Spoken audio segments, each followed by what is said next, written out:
Fala pessoal, sejam bem-vindos. Agora vamos iniciar a unidade 3 da nossa disciplina de Química dos Materiais. Essa aula de hoje é uma aula rápida, né, que eu vou tratar com vocês alguns métodos para obtenção de nanopartículas cerâmicas, tá? Então, as nanopartículas, elas fazem parte de um grande contexto, né, que é o contexto dos nanomateriais.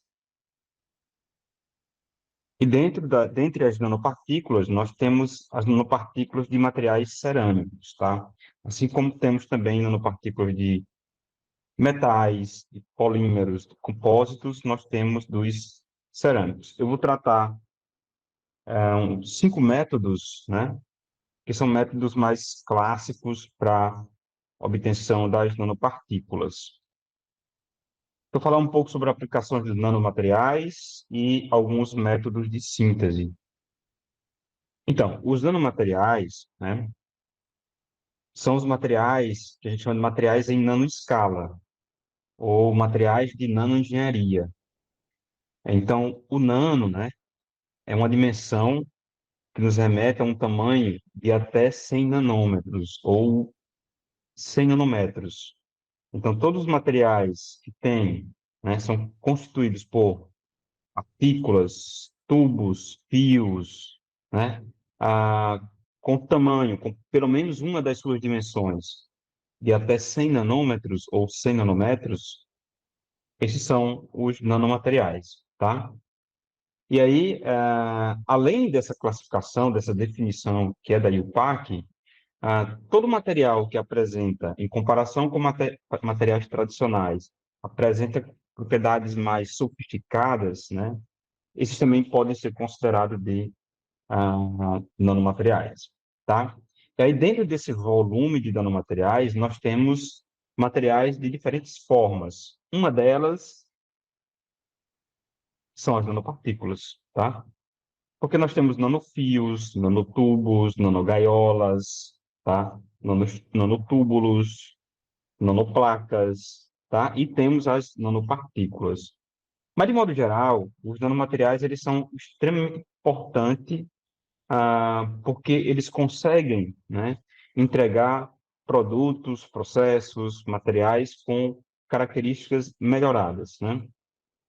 E eles conseguem se envolver, né, estão envolvidos, na verdade, em diversos ramos industriais, seja ramos industriais que envolvem as ciências mais básicas, né, ciências duras, como física, química, biologia, e também as engenharias, tá? Então, nós temos aqui aplicações de nanomateriais na indústria química, né? Isso aqui é muito importante, envolve a química, processamento de petróleo, petroquímica, indústria farmacêutica, indústria de química fina, tá? Então, um exemplo de aplicação de nanomateriais em indústria química é o uso de materiais sólidos, nós chamamos de catalisadores, né? Nesse caso, nanocatalisadores, para acelerar reações químicas, tá? Um exemplo, né, a indústria de produção de hidrogênio, né? Para produzir o hidrogênio, nós temos que ter uma reação catalítica e o catalisador é um catalisador em pó, de preferência na forma de nanomaterial. Setor de energia, né?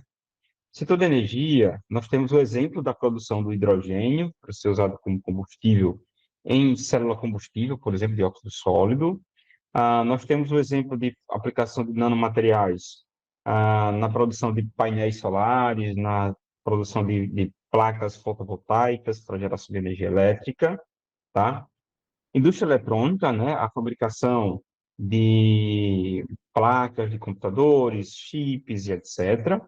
Na agricultura, né, isso aqui está muito forte, né, principalmente para o Brasil, né. Na agricultura, nós temos um modelo de utilização de nanomateriais para como transportador de fertilizante, né? E aí esse fertilizante ser colocado diretamente na planta e ser liberado com uma modulação controlada. A gente chama de transportador controlado de fertilizantes, tá? Então, tem uma aplicação muito boa na indústria, no ramo da agricultura, né? Indústria de alimentos, né? materiais para fabricação de embalagens, o próprio processamento de materiais à base de nanopartículas, né, nanoemulsões e etc. A indústria de cosméticos, né, a produção de materiais para cosméticos à base de nanopartículas, né. Isso aqui é muito forte porque você agrega muitas propriedades interessantes ao cosmético.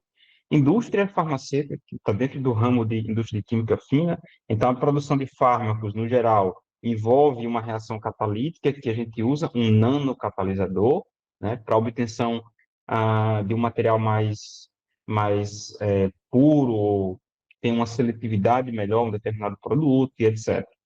E no ramo da saúde, né, que entra aqui uma classe de materiais chamada de biomateriais. Então, nós temos os nanobiomateriais, que são muito bem-vindos para aplicações biomédicas, né, dentro do ramo da saúde. Então, a gente tem aqui um painel geral de aplicações de nanomateriais, e aí, dentre esses materiais, envolvem as nanopartículas. E dentre as nanopartículas, nós temos as nanopartículas cerâmicas, que, no geral, nós gostamos de abreviar, chamamos de nanocerâmica, tá? Então, para obter nanocerâmica, né, nós temos que ter estratégias, né, metodologias, técnicas, controlar o crescimento da partícula. Esse aqui é o grande segredo, né? Como é que se obtém uma nanopartícula? Através de uma reação, né? A reação pode ser uma reação no estado sólido, ou pode ser uma reação em solução, uma reação química, mas um dos critérios que nós temos que cuidar bastante no processo de reação é o controle do tamanho, tá? Tamanho da partícula. Então, nós temos várias estratégias, né? Vários métodos, né? O clássico, que é a reação no estado sólido. Aí nós temos os métodos químicos, que é a reação sol-gel, método do Pechini, reação em combustão, método hidrotermal, coprecipitação, e uma estratégia recente, que é a síntese verde, tá? Tudo bem? Bom, a reação no estado sólido, como o próprio nome já diz, é a reação que envolve os precursores, os reagentes, na forma de sólidos, né? Então, aqui eu tenho um exemplo, né, que é uma reação para obtenção desse composto, né, que é um material cerâmico de estrutura do tipo espinério, que é o aluminato de magnésio. Então, para obter aluminato de magnésio sólido, nós podemos partir do óxido de magnésio sólido mais óxido de alumínio sólido. Reação entre óxido de magnésio e óxido de alumínio dá uma fase dupla, né?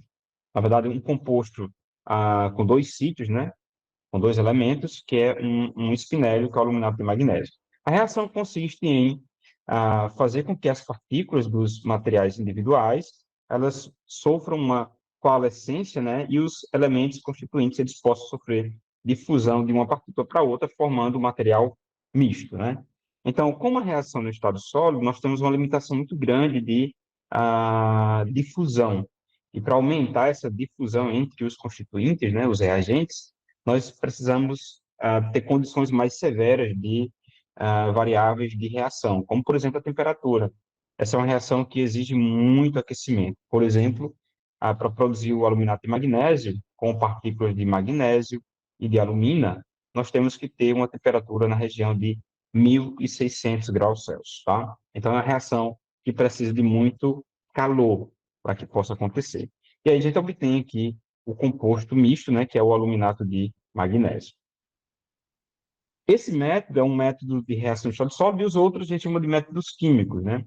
Aqui eu trago o primeiro para vocês, que é o sol-gel, né? O sol-gel parte do princípio de formação de uma dispersão coloidal, o sol, e depois a formação de um gel, que é o aumento da viscosidade da solução coloidal. Então, são poucas etapas, né? Consiste basicamente em você pegar o precursor, né? O precursor são as substâncias reagentes que vão, né, carregar, que contém os elementos que vão formar o material cerâmico aqui no final, o pó do material cerâmico. Então, usamos um precursor. Esse precursor geralmente é na forma de um alcóxido, né? E o alcóxido ele precisa ser inicialmente hidrolisado, então você tem que colocar água, hidrolisa, né? Polimeriza para garantir uma grande dispersão dessas moléculas dentro do meio reacional. Prepara-se o sol, que é uma dispersão coloidal, onde os elementos vão estar homogeneamente distribuídos no meio, tá? Depois aumenta-se um pouco a temperatura para retirar um pouco do solvente, então há uma condensação, uma policondensação, para formar uma macromolécula, um policondensado, né? Uma espécie de um polímero. Isso envolve uma gelificação, tá? Para a formação do gel. O gel é o aumento da viscosidade da solução coloidal inicial. Então, forma-se o gel, né? Onde o alcóxido ele vai estar formando grandes cadeias. Depois continua a evaporação do solvente para um precursor já sólido, que pode ser um xerogel ou um aerogel, depende se tem ou não, depende das condições de síntese, né? Seguido de um tratamento térmico para a produção do pó cerâmico final, tá? Então, consiste em pegar o precursor, hidrolisar e polimerizar, preparação do sol, condensar, gelificar, preparação do gel, evaporar o solvente, preparação do intermediário sólido, xerogel ou aerogel, tratamento térmico e obtenção do pó cerâmico na forma de nanopartículas, tá? Então, esse precursor ele pode ser um reagente comercial, como um alcóxido, ou a gente pode usar sais precursores, como cloretos, nitratos, etc., e usar um agente de preparação do sol e do gel, como, por exemplo, a gelatina, né? A gelatina tem um conjunto de aminoácidos que pode ter essa função de fazer a relação das espécies em solução e aí formar uma polimerização e uma macrocadeia até a obtenção do material cerâmico, tá? O segundo método, né, um método bem clássico, é o método do precursor polimérico. O clássico deles é o Pechini, tá? E consiste basicamente em pegar os sais precursores, que têm os elementos que vão formar o composto cerâmico final, né? Dissolver esses sais, tá bom? Em seguida, adicionar ácido cítrico, para que o ácido cítrico possa complexar os íons em solução, né? É como se fosse uma espécie de guia dessas espécies em solução, para que elas não sejam aglomeradas no final. Depois que faz toda a complexação, né, aquela ação das espécies iônicas em solução com ácido cítrico, a gente coloca etileno glicol para polimerizar essas estruturas e daí obtém um precursor, né, em solução. Esse precursor, ao ser aquecido, né, ele aumenta a viscosidade, fica, né, viscoso. Nós fazemos um tratamento térmico a baixa temperatura para formar uma resina, uma espécie de resina endurecida, e nessa resina as espécies estão, a gente atribui, né, imagina que essas espécies estão homogeneamente distribuídas, tá? Essa resina precursora, né, é o sólido precursor, nós chamamos no método pequeno de PUF, né? E consiste nessas macrocadeias aqui, né? Orgânico e inorgânico, tá? Para remover essa parcela orgânica do precursor, nós fazemos um processo térmico, um tratamento térmico de calcinação, a uma temperatura adequada, né? Para a formação do composto desejado, e no final nós temos aqui o pó cerâmico formado, tá? E esse pó passa pelas caracterizações para ver se de fato você formou a estrutura, se você formou partícula, se a partícula é nano ou não é nanopartícula, tudo bem?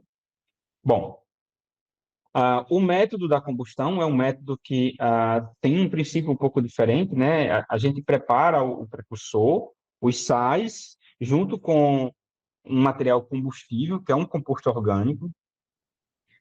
Geralmente se usa ureia, glicina, né? Até o próprio etileno glicol.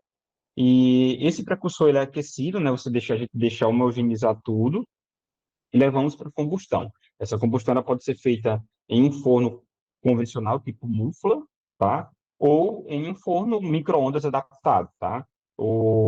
Esse equipamento ele tem que startar a reação de combustão, tem que fornecer uma energia suficiente para que a reação comece a acontecer, e aí ela é autoalimentada, né? À medida que vai reagindo uma molécula com outra e vai liberando calor, e ela vai retroalimentando as outras, até ter uma que a gente chama de autocombustão, tá?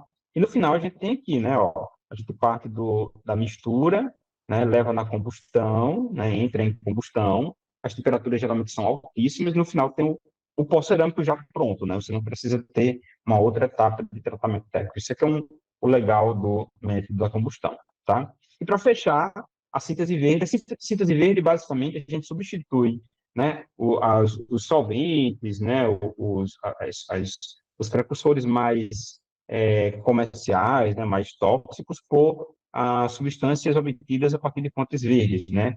Podem ser extratos de plantas, podem ser óleos essenciais, podem ser biomoléculas obtidas de bactérias, de fungos e etc. É uma estratégia de síntese que a gente tenta substituir toda aquela parte de reagentes comerciais, né, que tem uma toxicidade associada, e tenta trazer um aporte mais de química verde, né, para tentar obter as mesmas nanopartículas, tá? Então, aqui eu tenho um exemplo de síntese verde de nanopartícula, usando extrato, né, a gente pega a planta, prepara o extrato, extrai as biomoléculas daquela parte da planta, tá? Preparamos a solução que tem o metal precursor, misturamos isso, né, deixamos reagindo, né, para que exerça a sua função dentro do meu reacional, deixa lá por um tempo na síntese, depois no final obtém as nanopartículas. E pode ser com calcinação ou sem calcinação, depende muito de como é essa etapa aqui, tá? Tudo bem? Então é isso, né? É um resumão para que vocês tenham uma visão geral de como é que a gente obtém nanopartículas, tá? Tem muito material na internet, tem material no AVA, tem muitos artigos, vocês podem ler, né, para se aprofundar um pouco mais no assunto. Bom trabalho, bons estudos e até a próxima aula.